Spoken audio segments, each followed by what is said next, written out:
तर मी हा आर्यमान जातीचा टोमॅटोचा प्लॉटची लागवड केली।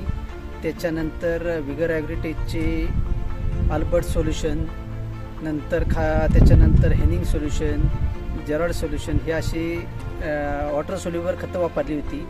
वरनं DP90, बायो20 ह्याचे सुद्धा स्प्रे घेतली। याच्यामुळं झाडाची वाढ चांगली झाली आणि हेनिंग सोल्युशनमुळं झाडाची सेटिंगही चांगली झाली आणि भरपूर प्रमाणात माल लागला। आणि ते पोषण्याकरता जेरॉड सोल्युशनचा सुद्धा वापर केल्यामुळे मालाची साईज सुद्धा चांगल्या प्रमाणात मिळाली आणि त्याच्यामुळं माझ्या म्हणजे अपेक्षापेक्षाही जास्त प्रमाणात मला याचं उत्पादन मिळालं आणि त्याच्यामुळं मला चांगला फायदा झाला। आणि माझ्या मते सगळ्यांनी हे प्रॉडक्ट वापरायला काहीच हरकत नाही, कारण मी आतापर्यंत एवढे 8-10 वर्षापर्यंत टोमॅटो शेती करत होतो, पण मला अशा पद्धतीचं सेटिंग आजपर्यंत कुठे कधीच भेटलं नव्हतं। आणि ह्या विगर ॲग्रोटेकमुळे मला चांगल्या प्रमाणात उत्पादन मिळालं आणि मला याचा चांगला फायदा झालेला आहे।